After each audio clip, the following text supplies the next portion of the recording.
बेशर्मों का और बेहया लोगों का बोलबाला है। आप दूसरों पे सवाल उठा सकते हैं, आप क्वेश्चन कर सकते हैं, लेकिन आप क्या करते हैं कि अपने गिरेबान में नहीं जाते। आपने देखा कई तथाकथित पत्रकार जो है जो जंतर मंतर तक नहीं जा सके, वो वहां रिपोर्टिंग कर रहे हैं जाके झारखंड में, और झारखंड में बता रहे हैं कि खाना मंदिरों से आ रहा है। क्या दिल्ली के मंदिर बंद हो गए थे क्या, या रोक दिया था किसी ने उनको? यहाँ भी भिजवाते खाना। तो ये एक राजनीतिक परिप्रेक्ष्य जो बन रहा है, राजनीतिक दिखाने के लिए, अपने प्रोपेगेंडे चलाने के लिए, अपनी चीजों को थोपने के लिए, अपना एक रुतबा बनाने के लिए, दिखाने के लिए कि भारतीय जनता पार्टी बहुत अच्छी है, और बाकी सब जो है अगर आप कुछ गलत करेंगे, कोई जांच करेंगे, कुछ कहेंगे, तो फिर आपके पीछे वो हो जाएगा, आप तो देशद्रोही हैं। नमस्कार दोस्तों, कैसे हैं आप लोग। उम्मीद है आप सभी अच्छे होंगे। संसद का मानसून सत्र चल रहा है, लेकिन प्रधानमंत्री नरेंद्र मोदी और अमित शाह जी नदारद हैं। क्यों नदारद हैं? ये सवाल पूछने की हिम्मत गोदी मीडिया की तो नहीं हो रही है, लेकिन हम सवाल पूछ भी रहे हैं तो उसका जवाब आ नहीं रहा है, चुप्पी साध ली जाती है। आप तो जानते हैं, हर गंभीर मामले पर जहां जवाबदेही तय होने का नंबर आता है, वहां पर चाणक्य हो या फिर महामानव हो, वो चुप हो जाते हैं, शांत हो जाते हैं। दूसरी तरफ जेनजीज से कनेक्शन बिठाया जा रहा है। मोहन भागवत कार्यक्रम कर रहे हैं, तो क्यों कर रहे हैं वो कार्यक्रम, और क्या अपनी विफलताओं को उसमें गिनाने की भी कोशिश करेंगे क्या वो? इस पर भी बात करेंगे। केपी मलिक जी वशपतकार हमारे साथ जुड़े हैं। सर, बहुत बहुत स्वागत है आपका। बहुत बहुत धन्यवाद हिमांशु जी, आपका भी और हमारे दर्शकों का भी बहुत बहुत धन्यवाद, आभार। सर, अमित शाह जी क्या रणनीति बना रहे हैं? क्यों संसद नहीं आ रहे हैं? उनकी कोई मजबूरी है या फिर इसमें भी कोई चाणक्य नीति है? विपक्ष हंगामा कर रहा है, लेकिन उस हंगामे का कोई फल मिलता हुआ आम आदमी को दिख नहीं रहा है। संसद जब चलती है तो लाखों रुपए लगते हैं, करोड़ों रुपए लग जाते हैं, लेकिन उससे अगर आम आदमी को कोई प्रॉफिट ना हो रहा हो और सरकार सत्ता जवाबदेही अपनी तय नहीं कर पा रही हो, तो फिर क्या रहा है इस देश के अंदर? सबसे बड़ी पंचायत में सिर्फ तमाशा चल रहा है क्या? देखिए हिमांशु, अगर आप देखें पार्लियामेंट के मामले में, पार्लियामेंट को अमित शाह जी ने और मोदी जी ने भारतीय जनता पार्टी का दफ्तर बना लिया है। जो मीटिंगें दफ्तर में होनी चाहिए, वहां सांसदों को बुला के मंगल मिलन चल रहा है। किसी मुख्यमंत्री को बुला तो उसको बुला के पार्लियामेंट में मिलते हैं, और किसी कार्यकर्ताओं से मिलना उनसे पार्लियामेंट में मिल रहे हैं। रोज पार्लियामेंट आ रहे हैं, लेकिन सदन में नहीं आ रहे। तो ऐसा लगता है कि जैसे ये लोकतंत्र से और भारत की जनता से मजाक कर रहे हो या उनको चिढ़ा रहे हो कि देखिए हम हैं सदन में लेकिन आएंगे नहीं। और आज ये देखिए कि मैंने सुबह देखा, एक केंद्रीय मंत्री संजय सेठ हैं, वो लाइव आके बता रहे हैं चैनल पे कि देखिए झारखंड में पर्चा लीक हो रहा है, झारखंड में परीक्षाएं का पर्चा लीक हो रहा है। उनको झारखंड के छोटे से स्टेट का पर्चा दिख गया, उनको नीट का पर्चा नहीं दिखा, उनको जंतर मंतर नहीं दिख रहा, उनको कर्नाटक का और उनको हिमाचल का, उनको छत्तीसगढ़ का, जो सॉरी झारखंड का पर्चा लीक होता हुआ दिखाई देता है। उनको दिल्ली का नीट का पर्चा कैंसिल होते हुए, परीक्षा रद्द होते हुए, पर्चा लीक होते हुए, लोगों के जेल जाते हुए, लाठी डंडे चलते हुए, लाठियों में कील लगते हुए, वो उनको दिखाई नहीं देता, क्योंकि वो शायद दूर है उनसे बहुत ज्यादा। तो ये जिस तरह से एक रणनीति चल रही है भारतीय जनता पार्टी की, मुझे लगता है ये है कि ये टाइम बिताओ अभियान चल रहा है, और लोग तालियां बजाएं, इनको अलग अलग मामलों में उलझाए रखो। अब आज विपक्ष को उलझाया हुआ है कि वो धरना प्रदर्शन सदन के अंदर कर रहा है, इधर चुपचाप सरकार अपने छोटे छोटे बिल पास करा ले रही है हाउस में। सुबह 11 बजे हाउस एडजर्न हो जाता है 2 बजे तक, और 2 बजे तक, 2 बजे के बाद जब हाउस शुरू होता है 2 बजे, तो 15 मिनट में 15 बिल पास हो गए, और इधर जो है विपक्ष हंगामा करता रहा। ऐसे प्रक्रिया चलती जैसे रस्म अदायगी हो रही है, खाली कागजी कार्रवाई हो रही है, और असलियत में कुछ हो नहीं रहा है। सवाल ये उठता है, प्रधानमंत्री या विपक्ष जैसे लगातार मांग कर रहा है कि भाई अमित शाह बयान दें, पर्चे लीक पे बयान दें, जो लाठीचार्ज हुआ है, जो गोली चली है उस पर बयान दें, उससे क्यों अमित शाह इतने डरे हुए हैं? ये समझ से परे है। आप देश के गृह मंत्री हैं, कोई सुरक्षा में चूक हुई है, कोई पुलिस प्रशासन की बात है, आपको तो जिम्मेदारी लेते हुए इस्तीफा देना चाहिए कि भाई मेरे रहते हुए बालिकाओं पे, छोटी लड़कियों पे इस तरह से लाठियां चली हैं, उनके साथ अत्याचार हुआ है, मैं जिम्मेदारी लेते हुए इस्तीफा देता हूं कि वो नैतिकता की आशा तो इन लोगों से की नहीं जा सकती। लेकिन पार्लियामेंट के अंदर भी बयान नहीं दे रहे हैं, तो ये क्या दर्शाता है कि ना इनको लोकतंत्र की चिंता है, ना देश के नागरिकों की चिंता है, और ना इनको किसी अपनी पार्टी के लोगों की चिंता है, क्योंकि ये मान के चल रहे हैं कि हमारी लोकप्रियता तो बढ़ रही है। और लोकप्रियता आपने देखी नहीं कि किस प्रकार से राष्ट्रीय अध्यक्ष जी का स्वागत हुआ बिहार में, और किस प्रकार से मुख्यमंत्री नरोत्तम मिश्रा के तमाम शाम दाम दंड भेद करने के बावजूद आप चुनाव हार गए। तो ये तो आपकी लोकप्रियता का आलम है। बात ये है कि, और दूसरी चीज हिमांशु, यहाँ पे बहुत बड़ी चीज जो सामने दिखाई दे रही है, हम लोग कह रहे हैं कि कहीं ना कहीं आरएसएस भारतीय जनता पार्टी के बीच कुछ तनातनी चल रही है, आरएसएस कहीं खफा है भारतीय जनता पार्टी से। लेकिन आरएसएस के प्रमुख मोहन भागवत मुंबई में बड़ा सम्मेलन आज कर रहे हैं, 2000 युवक को बुलाया, जैन जी को बुलाया हुआ है। और वो जैन जी कहाँ कहाँ से आए हैं, किस जाति के हैं, क्या उसमें कोई बालिकाएं भी हैं, क्योंकि इनके यहाँ तो नारी सम्मान और वो तो होता नहीं, महिलाओं की एंट्री तो आरएसएस में होती नहीं है। तो वो जो जैन जी बुलाए गए हैं, उसमें बालक बालिकाएं दोनों हैं या खाली बालक हैं? और बालक है तो 2000 बालक कैसे चुने गए हैं? तो आपको क्या, कौन से जैन जी की तलाश आप कर रहे हैं? जंतर मंतर वाले जैन जी की तलाश कर रहे हैं, या उसके उलट कुछ नया मामला कर रहे हैं? क्योंकि भारतीय जनता पार्टी ये नहीं है कि आप माफी मांग के बैठ जाए। प्रधानमंत्री बेशर्मी के साथ वीडियो बना के डालते हैं और वो ये कहते हैं कि मैं उनको माफ करता हूं। मतलब उन्हीं पे लाठी चलाओ, उन्हीं को सारी चीजें करो, और आप कह दो मैं माफ करता हूं उनको। पुलिस प्रशासन उनके ऊपर कार्रवाई करे, एफआईआर करे, और आपके जो सहयोगी संगठन है, बाकी लोग हैं, वो उनको प्रताड़ित करें, सोशल मीडिया के माध्यम से उनके घर पे जाके फोन से उनको प्रताड़ित करें। तो ये तो आप माफी दे रहे हैं। तो ये जो दोहरा चरित्र है भारतीय जनता पार्टी के लोगों का, वो सामने आ रहा है। अब इसी से ये लोग डरे हुए हैं कि जिस प्रकार से जन जी जागा हुआ है और किस प्रकार से विपक्ष बहुत ज्यादा एग्रेसिव है, तो अब ये कोई नई रणनीति बना रहे हैं। अब नई रणनीति इनकी ये है कि इनके लिए सबसे महत्वपूर्ण चीज है कि परिसीमन को कैसे लाए। इसीलिए कल संसदीय कार्य मंत्री राहुल गांधी से मिलने गए और राहुल गांधी को परिसीमन बिल पर समर्थन मांगने गए। राहुल गांधी ने कहा ये सब बातें बाद में होंगी, पहले वक्तव्य तो दें, अपना बयान तो दें, गृह मंत्री आके सदन में जिम्मेदारी तो ले। उस पर वो राजी नहीं है। तो ये जो टकराव चल रहा है, ये जो आपसी मतभेद चल रहे हैं, इससे नागरिकों का नुकसान हो रहा है, देश के इनकम टैक्स पेयर का नुकसान हो रहा है। तो उसकी चिंता इनको कुछ है कि नहीं है? या आप इस तरह की चीजें अब आप देख रहे हैं, आपने ही खबर बताई है कि भाई हजारों करोड़ का जो ठेका देकर वो हाईवे बनवा रहे हैं, वो हाईवे धंस जा रहे हैं, 15 दिन में नहीं चल पा रहे हैं वो। तो ये क्या हो रहा है? करप्शन कहाँ हो रहा है? जब थोड़ी सी जांच करते हैं, कोई पत्रकार ही जांच करता है, हालांकि पत्रकार कहाँ बचे हैं। जब एक 26 कंपनी एक पूंजीपति की है, 26 कंपनी दूसरे पूंजीपति की है, तो सारा मीडिया तो आपने खरीद लिया है। जांच कौन करे? और अगर कहीं से कोई करता भी है, कोई यूट्यूबर करता है या कोई इंडिविजुअल पत्रकार करता भी है, तो वो क्या करेगा? अब ये जो अभी आगरा का और लखनऊ वाला हाईवे की बात हम करते हैं, उसमें पता चला आगरा की कंपनी है जैन साहब की। पहले उस पर ही सीबीआई जांच चल रही है। सीबीआई जांच चल रही है, पुराने रोड में आपने घोटाले घपले किए हैं, और उसके बावजूद आपको हजारों करोड़ के नए ठेके मिल जाते हैं। तो ये कैसे मिल जाते हैं? जब आप ब्लैक लिस्टेड हैं, जब आपके ऊपर मुकदमे चल रहे हैं, सीबीआई जांच कर रही है, और उसके बाद आपको ठेके मिल रहे हैं, तो ये करिश्मा कैसे हो रहा है? और दूसरा अगर देखें, करिश्मा तो इनके यहाँ हो ही सकता है, जब मंदिर में करिश्मा हो सकता है, भगवान राम के मंदिर में करिश्मा हो सकता है, तो जैन साहब के यहाँ भी करिश्मा हो सकता है।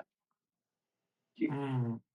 अच्छा, जैन साहब का आपने ज़िक्र किया, कानपुर और लखनऊ का जो एक्सप्रेसवे था, उसमें जो है बहुत सारे मतलब अनियमितताएँ, क्या मतलब सीधा-सीधा घोटाला है, उसमें कुछ लाग-लपेट वाली बात है नहीं। इस पर गवर्नमेंट का कोई वर्डिक्ट नहीं, स्पेस टेक्नोलॉजी हम यूज़ करते हैं सड़क बनाने में, वो स्पेस टेक्नोलॉजी का ज़िक्र करने वाले मोदी जी भी संसद से नदारद हैं। तो कुल मिलाकर कुछ लोग ये कह रहे हैं कि मनमर्जी चल रही है और इसमें आम आदमी कुछ कर नहीं सकता। अब किसी के करने भर से कुछ रहा नहीं है। वो पत्रकार हो, वो नई युवा पीढ़ी हो, हालांकि उन्होंने इस्तीफा तो ले लिया, लेकिन इस्तीफे के बाद आगे क्या, मतलब उस पे भी प्रोपोगेंडा ही हुआ ना कुल मिलाकर। जो हमारे बच्चे हैं वो भी नहीं, जो युवा पीढ़ी है वो भी नहीं, और जो बुजुर्ग हैं वो भी नहीं, तो कुछ कुछ भी कर पाने की कोई परिस्थिति में नहीं है। अब जो सरकार चाहेगी, जो अमित शाह जी चाहेंगे, जो मोदी जी चाहेंगे, वही होगा इस देश के अंदर। इसके अलावा अगर कोई अलग से कुछ करने की, सवाल पूछने की हिमाकत करेगा, तो उसके लिए दूसरे अस्त्र शस्त्र जो है इस्तेमाल किए जाएंगे। यानी कि कुल मिलाकर वो जो एक तानाशाही वाला जो माहौल होता है वो पूरी तरीके से बन गया। आप कहने को लोकतंत्र में हैं, लेकिन कुछ कर पाने की परिस्थिति में नहीं है। उस लोकतंत्र की शक्तियां शायद हम लोगों के अंदर नहीं है। देखिए हिमांशु, अगर आप देखो जिस प्रकार का अभी माहौल चल रहा है देश में क्या दुनिया में चल रहा है, बेशर्मों का और बेहया लोगों का बोलबाला है। आप दूसरों पे सवाल उठा सकते हैं, आप क्वेश्चन कर सकते हैं, लेकिन आप क्या करते हैं कि अपने गिरेबान में नहीं झांकते। आपने देखा कई तथाकथित पत्रकार जो है जो जंतर मंतर तक नहीं जा सके, वो वहां रिपोर्टिंग कर रहे हैं जाके झारखंड में, और झारखंड में बता रहे हैं कि खाना मंदिरों से आ रहा है। क्या दिल्ली के मंदिर बंद हो गए थे क्या, या रोक दिया था किसी ने उनको? यहाँ भी भिजवाते खाना। तो ये एक राजनीतिक परिप्रेक्ष्य जो बन रहा है, राजनीतिक दिखाने के लिए, अपने प्रोपेगेंडे चलाने के लिए, अपनी चीजों को थोपने के लिए, अपना एक रुतबा बनाने के लिए, दिखाने के लिए कि भारतीय जनता पार्टी बहुत अच्छी है, और बाकी सब जो है अगर आप कुछ गलत करेंगे, कोई जांच करेंगे, कुछ कहेंगे, तो फिर आपके पीछे वो हो जाएगा, आप तो देशद्रोही हैं। अब भाई साहब, भारतीय जनता पार्टी के खिलाफ बोलने का मतलब भी तो देशद्रोही है ना। भारतीय जनता पार्टी तो ऐसी हो गई है कि जैसे ही कोई सियासी पार्टी ना हो, तो देश यही है भारतीय जनता पार्टी और आरएसएस।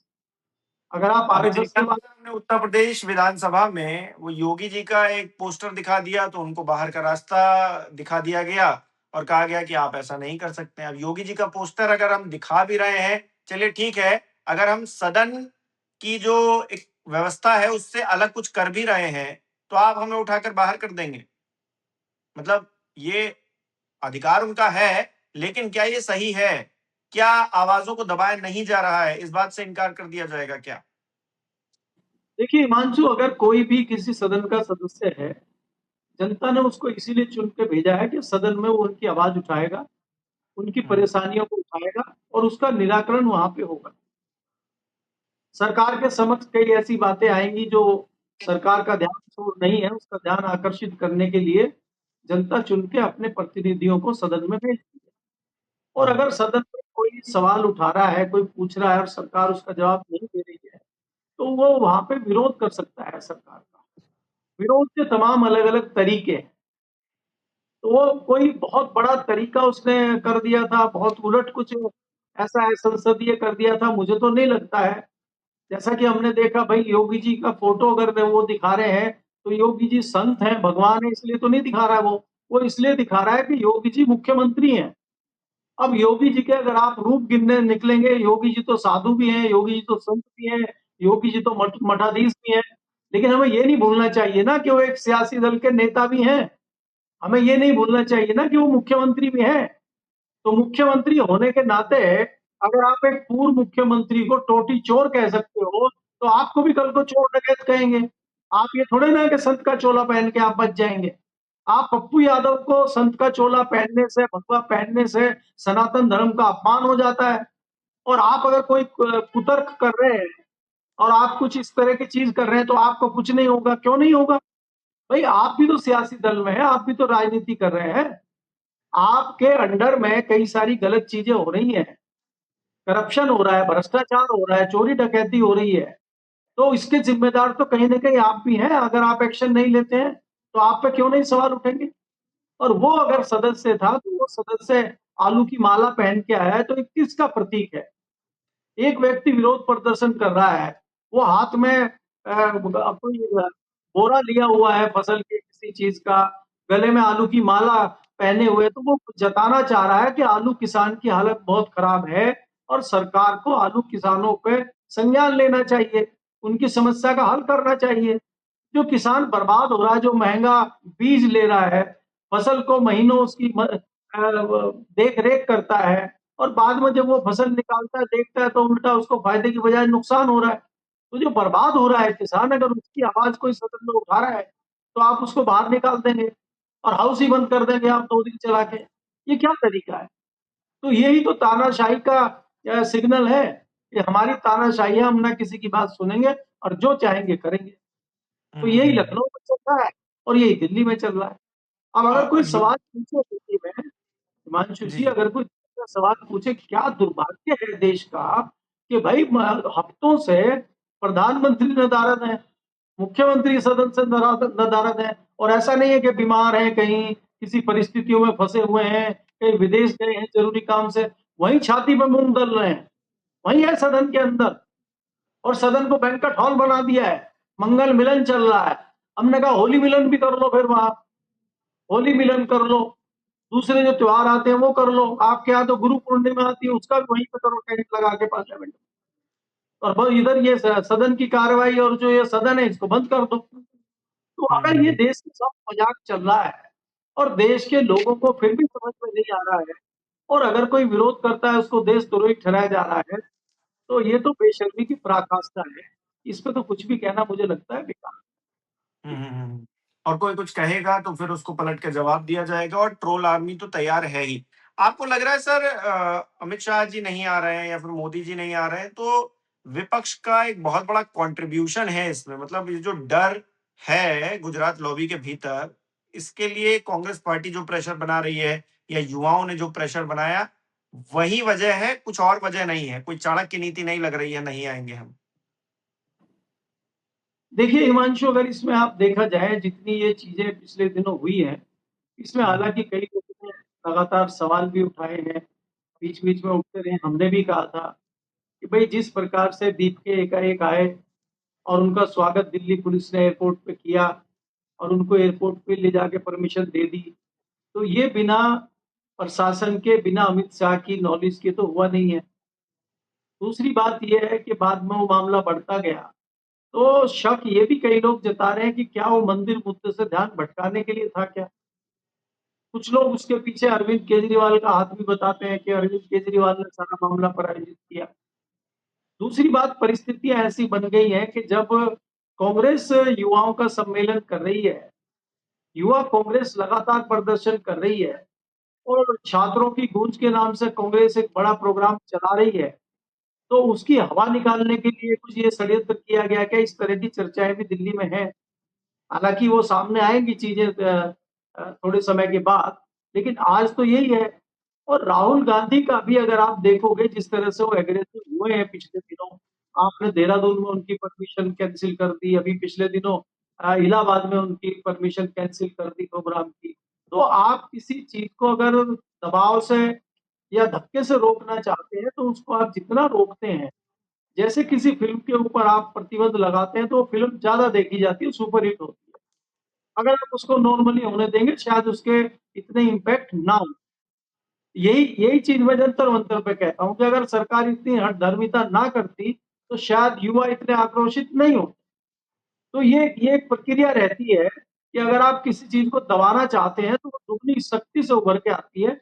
ये सरकार के लिए बहुत बड़ी एक घटना हो गई है। सरकार बैकफुट पे चली गई, सरकार ने सोचा भी नहीं था कि ऐसा हो जाएगा।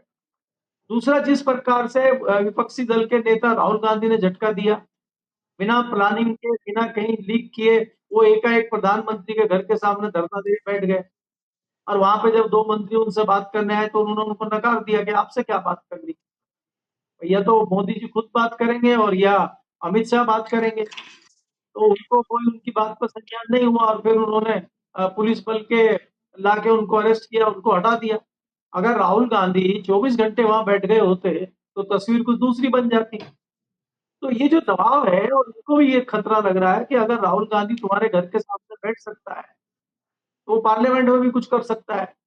तो उसका मुकाबला करते हुए कहीं न कहीं अब इनको डर लग रहा है, इसलिए ये छुप रहे हैं अभी, और इसीलिए सामना नहीं कर पा रहे हैं सदन में नेता विपक्ष का, क्योंकि विपक्ष बहुत अग्रेसिव है और विपक्ष को भी मुद्दा मिला है। विपक्ष भी सोच रहा है कि भई एक मौका है, इसको भुनाना चाहिए।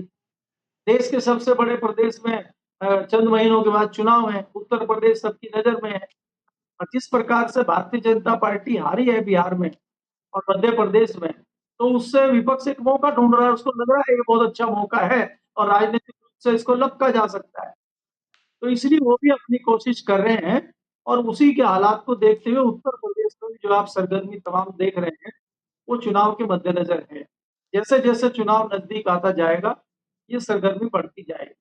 कल एक बड़ी रैली चंद्रशेखर भी कर रहे हैं वहाँ पे, तो दलितों के वोटों को कैसे अपनी ओर लाया जाए, इस पे भी लोग लगे हुए हैं क्योंकि मायावती जिस प्रकार से निष्क्रिय हुई हैं, तो चाहे वो कांग्रेस हो, चाहे वो समाजवादी पार्टी हो, चाहे वो चंद्रशेखर हो, तो कैसे उन वोटों को अपने साथ लिया जाए पिछड़ों के, दलितों को, उसपे भी कोशिश जारी है।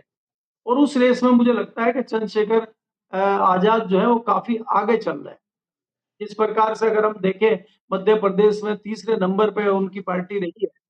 मध्य प्रदेश जैसी महत्वपूर्ण सीट पे चंद्रशेखर की पार्टी को 22,500 मत मिलना बड़ी बात है और उस पे कान खड़े होते हैं बड़े सियासी दलों के, चाहे वो भाजपा हो, चाहे वो कांग्रेस हो। तो ये लड़ाई चुनाव की शुरू हो गई है अभी और भारतीय जनता पार्टी को समझ नहीं आ रहा कि बड़े स्टेट को कैसे बचाया जाए। क्योंकि वही वो जो मैं हमेशा आपको कहता हूँ कि दिल्ली और लखनऊ की तलखी अब वो खुल के आ गई है। अब ये नहीं कह सकते आपकी कोई तलखी नहीं है। उसका बिल्कुल। परिणाम हमने देखा 2024 में। जी। बहुत-बहुत शुक्रिया सर हमारे साथ जुड़ने के लिए, तमाम बातचीत के लिए। हमारे दर्शक किस तरह से देख रहे हैं इस विषय को कमेंट करके ज़रूर बताएँ। इस वीडियो को लाइक करना, शेयर करना मत भूलिएगा। हमारे चैनल को सब्सक्राइब नहीं किया तो वो भी ज़रूर कीजिएगा। आप हमें सहयोग भी कर सकते हैं ज्वाइन बटन पर क्लिक करके। बहुत-बहुत धन्यवाद।